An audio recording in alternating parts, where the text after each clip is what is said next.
Padres fans, we're here to give you a 360 view and an all-access pass to your San Diego Padres. Here's what we have on deck for today's show. We kick it off in Minnesota, where earlier this week, Bob Scanlon was at it again, this time testing the knowledge of Twins fans. Plus, we get an exclusive look into how Tony Gwynn's legacy lives on through the San Diego State baseball program. And we head down to the field at Petco Park to get up close and personal when the Padres bullpen challenges the San Diego Growlers to a game of ultimate frisbee. All that and more now on this brand new episode of Padres POV presented by Nissan.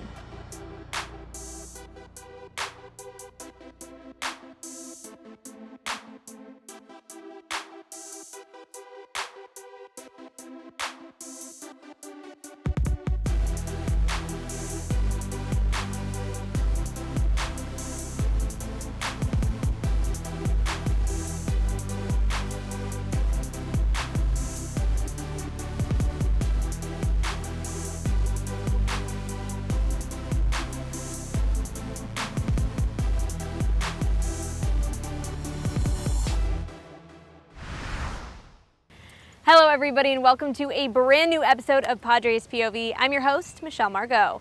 Today we are coming to you from the beach here in Coronado, the perfect spot to throw around a frisbee as the summer comes to an end. Ultimate frisbee is something the Padres bullpen does every game day, but that's coming up later in the show. Right now we give it to Bob Scanlon, who is at Target Field, to just how loyal Minnesota Twins fans actually are. Take a look. Hi, Bob Scanlon here for Padres POV. I'm standing next to the Rod Carew statue, which means we're in the Twin Cities, and we're going to talk to some Minnesota Twins fans and see what they know about their ball club. Ready? Let's do it.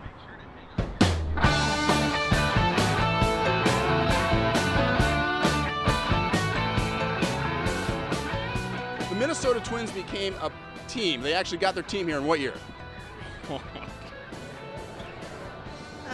1900s. 1961. Very nice. 1961. How'd you know that? Just skill. 1942. 1961. 61, you got it. Very nice. Yeah, 60. I'm thinking, one? Yeah, you had it. No, you were on it. 1961. Nailed it. Very good. Do you happen to recall who they were before they were the Minnesota Twins? Washington Senators. Oh, we got a ringer here. Washington Senators. Very nice. Very impressive. Senators. There's proof. Now, if there's anybody that's going to know these answers, Dave is going to have it for you. Not at all. What's the name of the mascot here in Minnesota? Oh, that. I can do him. The Twins mascot. TC. TC Bear. He's a big bear. His name is? He's a big bear, and his name is T. TC. TC. Twin. TC. TC Bear. Is he pretty cool? Yes, he is. You guys are a fan? Yeah, I like TC. TC. Are you a fan? I guess, how can you not love a good mascot? How can you not love a big cuddly bear, right? Exactly. He's got some moves. I can do a whole lot. Not a whole lot. Why are they called the Minnesota Twins? Why are they called the Twins? This has never come up before. Twin Cities, St. Paul, Minneapolis. Twin Cities. Minneapolis, St. Paul, Twin Cities. Very nice. Matt Belisle might pitch out of the bullpen for you guys tonight. Can you spell Belisle? Belisle? Spell what? B-E-L-I-L-E? B-A-L. Nope. B-E-L-Y. No, L-E. B-I. Nope. B-U-L. Nope. B-E-L-I-S-E? Not quite. You're missing a letter. Belisle. A, B, C, D, E, F, G, H, I, J, K, L, M, N, O, P, Q, R. S. Belisle. Be my best guess. Spelling bee champ. All right, time to play some twin, not a twin. You ready? Okay, Bert Blyleven. Twin. Joe Mauer. Twin. Very nice. Dave Winfield. Twin. You weren't sure about that one. How about Mike Pomerantz? Well, I got his jersey. Yes, long time ago. Mike, you're not forgotten out here. Mike Pomerantz. No, but very cute. Yeah. Very nice. Mark Grant. Mark Mudcat Grant. Oh, yes. No, he wasn't. Sorry about that. Oh, actually, Yeah, I take that back. The original Mudcat Grant was a twin. Our beloved Mark Grant, no. Bob Scanlon. Not a twin? Sounds familiar though, doesn't he? Is that your name? Big, tall right-hander. Should I know who that is? I'm Bob. I was gonna say Nice to meet you too. Well, there you have it, Friar Faithful. The Twins fans pretty knowledgeable about their ball club, I must say, but no one tops the Padres fans. That'll do it for our testing of fan knowledge here this season. I'm Scan. We'll see you in San Diego. Make sure you stay tuned. Find out if professional ball players are any match for professional ultimate frisbee players. Plus, we take an in-depth look at how Tony Gwynn's legacy lives on through the walls of Tony Gwynn Stadium at San Diego State. Coming up. A lot of times our guys will grab their bat and they'll sit down on Tony's seat and be like, okay, give me some love, Tony. But first, it's time for your Friar Fun Fact. This week in Padres history on September 15th, 2000, San Diego closer Trevor Hoffman recorded his 40th save with a 5-4 victory over the San Francisco Giants, making him the third player in MLB history to have 4 40-save seasons.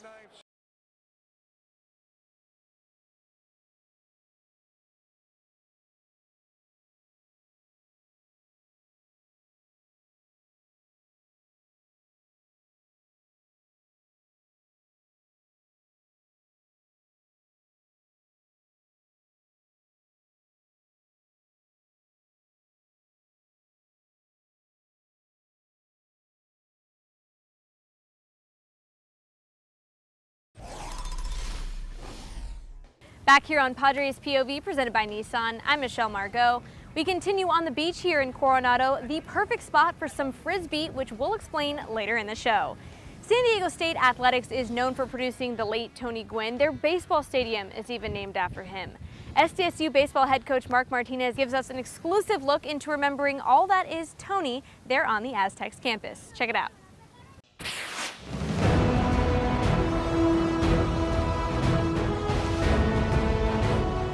Best place to start would be kind of where Tony kind of, enjoyed most of his time is in front of a TV screen, reviewing video. Each day he would come in and review whether it's a practice time or if it's a game film, inter-squad, and kind of bring kids in individually and say, okay, let's sit down, let's talk about what's going on with your swing.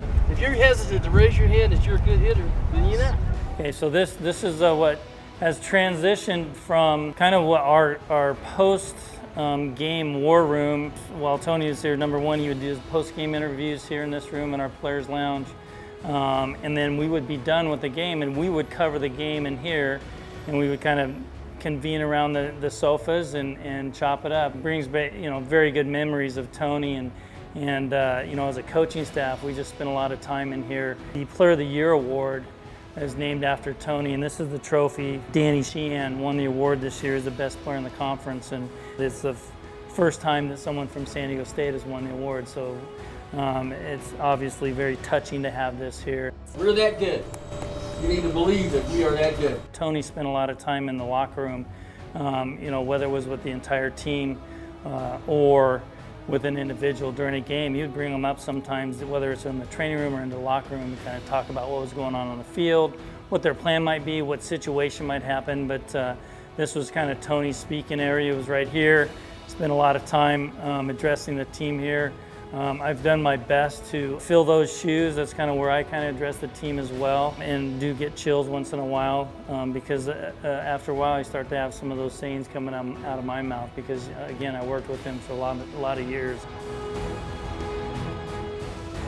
This is Tony's seat, and we're never going to get rid of his chair. This is going to stay with us forever. It's really funny that we have our bat rack right here. A lot of times our guys will grab their bat and they'll sit down on Tony's seat and they'll be like, okay, give me some love, Tony. They getting some stuff to rub off on Tony, so I'm gonna kind of get some Tony magic. If you have the right attitude about it, usually good things happen. All right, so where we're headed to is we're going to Tony's really second office. It's he called it the Tin House. It's not a very pretty place. When anybody had any problem or anything going on with their swing, he'd tell them, hey, meet me in the Tin House. I told you yesterday, it ain't the body, it ain't your hip, it's your hands. it was so funny. Sometimes he would bring a kid in here, and you would hear, even from the outside, a guy would swing and say, nope, nope, and you get 1,000 nopes. And then, maybe, and that's not 1,000, but, 50, and maybe number 51, he's like, hey, there, you got it. Now do it again. Nope, nope.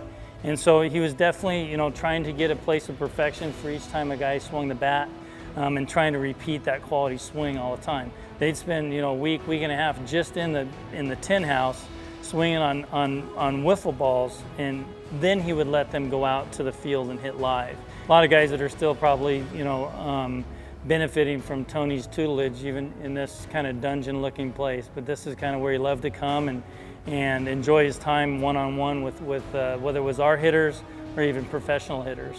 Come on, Barbara, come on now, let's get this right. Tony probably wouldn't want me to have this mural up on our outfield wall, but in order to honor him and his legacy, we put this little mural together and honored probably the 3 most prominent players that ever played at San Diego State. Again, we point to this wall every single day in our program, is understand that you have to do things right every day you come on campus at San Diego State, every day that you leave campus, your outside life, your citizenship, how you handle your family. We try to follow that every single day, and that's why he's up there. Like I said, I don't know if he'd be real happy of putting it up on the wall, because he was so humble and really didn't want that kind of attention, but we felt it was the right thing to do, so we felt like we were doing it right as well. Mr. Padre Tony Gwynn will always be a legend in San Diego. Thank you to Coach Martinez for giving us a look into Tony's time there at San Diego State. Switching gears now, Will Myers and Corey Spangenberg challenge each other to a game of MLB The Show at the new Sony Experience located at the Padres team store. Check it out.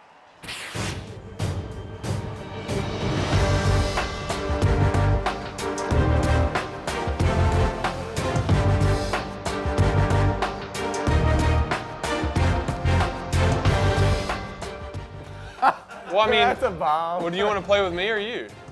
Yeah, dude, I just hit a homer. So you're going to take me? Yeah. So you're acknowledging the fact that I'm better than you? Dropping bombs, dude. It's a perfect hangout spot. It has everything. It has the refrigerator, the chairs, the games, everything someone could want to play. Oh my God, it's so Foul. good at this game. It's foul. Don't Oh, it's not. Damn. top of Western Metal. It's pretty cool just to be sitting down here. You got the games going on. You got 4 TVs. You get to see the field. It's a pretty cool area for a suite. You're so bad at this game. Yeah, I know.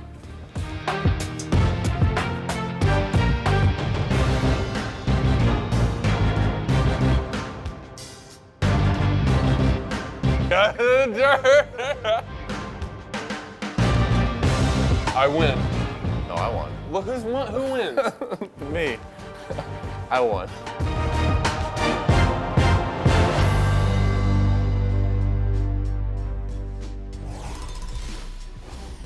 Make sure you get a chance to play and check out the new Sony Experience in the Padres team store during the next homestand. Still to come, we take you through the Padres plays of the week. Plus, see what happens when the Padres bullpen competes with a professional ultimate frisbee team. Don't go away. Their frisbee's a little different than ours, but they still killed it. You can definitely tell they're athletes, even though they may not play our sport. But first, let's test your knowledge with some Padres POV trivia. Since the opening of Petco Park in 2004, which season did the Padres bullpen produce the franchise's lowest ERA? Is it A, the inaugural year in 2004, B, 10 years later in 2014, or C, last year's 2016 bullpen? We'll tell you right after this.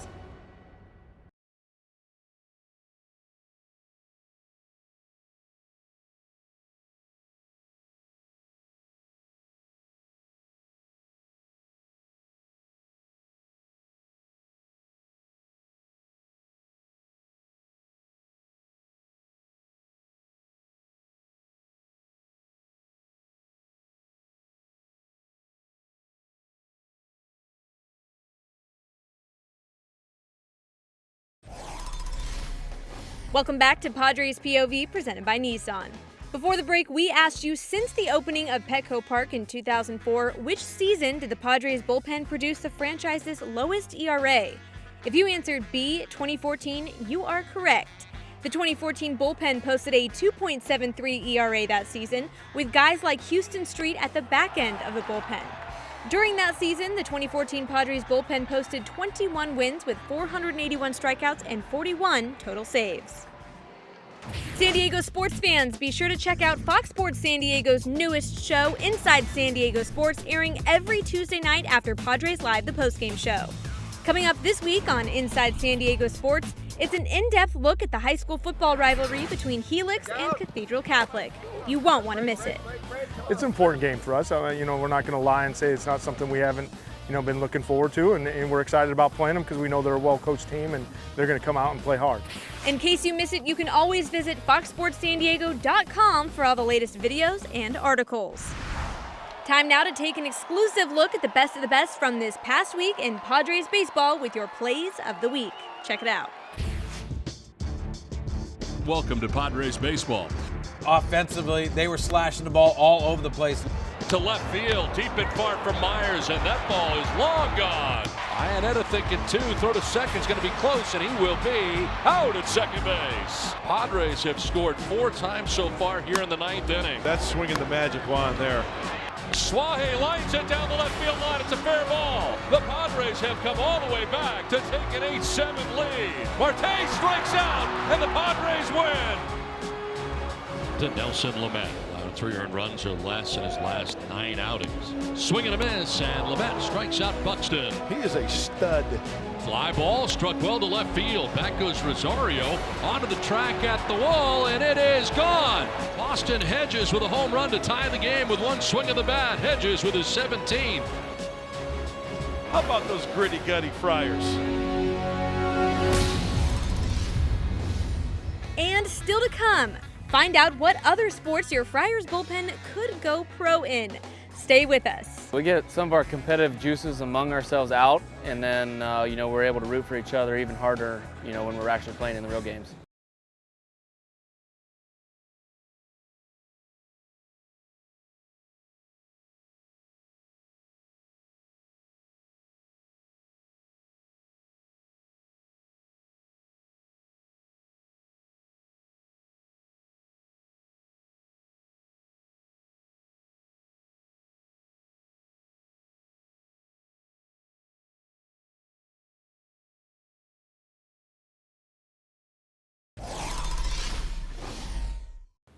Welcome back to Padres POV, presented by Nissan. We're here on Coronado Beach, where people love playing Frisbee.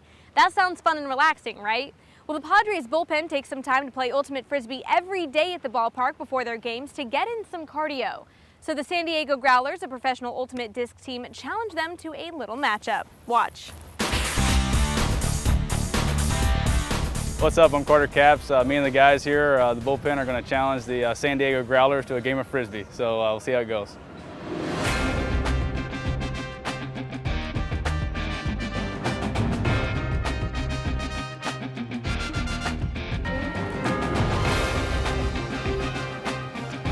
My bad, Phil. Go!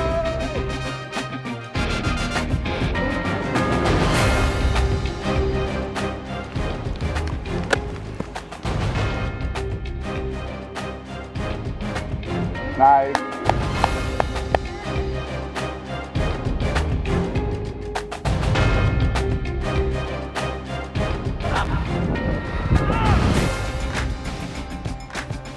The Growlers are part of the American Ultimate Disc League, or the AUDL, which has 24 teams in it currently, competing against San Jose, San Francisco, Seattle, Vancouver, and LA to vie for a championship.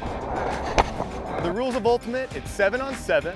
It's played on a football-sized field, and you have to catch the disc in the end zone to score a goal. You can't run with it, so you're gonna throw it from one player to the next, work your way up the field. If at any time the disc is dropped or the defense knocks it down, defense becomes offense, and they're headed for their end zone.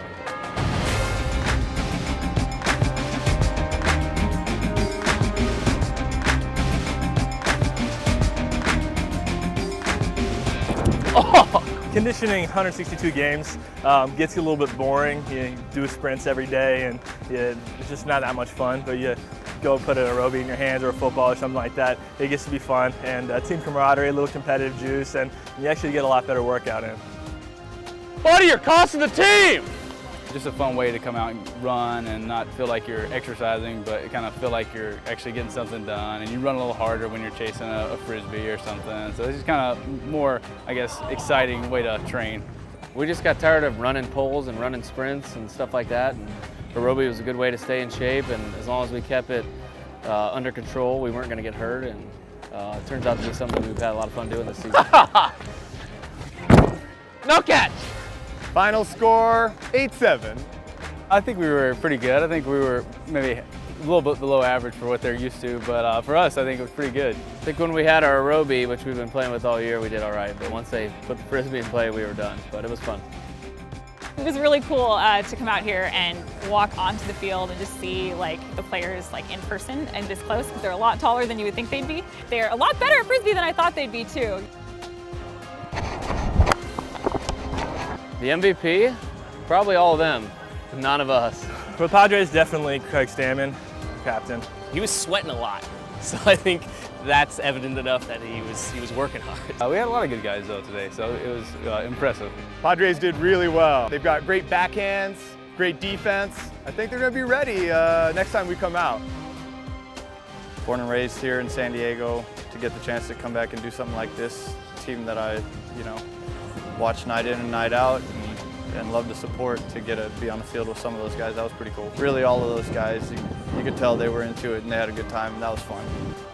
The Padres have been great to the community and trying to bring baseball and just fun times to the San Diego, and that's kind of what we're trying to do. So they're obviously at a much grander scale at this moment. So to kind of get here and have an idea of maybe what we could be in 5, 10, 15, 20 years as we build our program, it's really motivating. We love the sport. It's easy for anyone to play. All you need is a Frisbee, and great way to enjoy a beautiful San Diego afternoon. Oh, that's into the stands. Bye-bye. Real Frisbee doesn't go that far.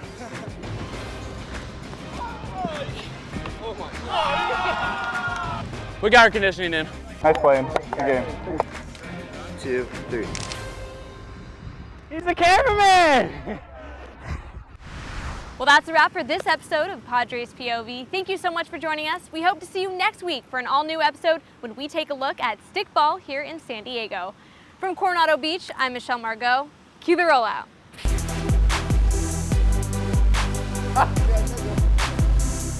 Uh-oh. Magnifique!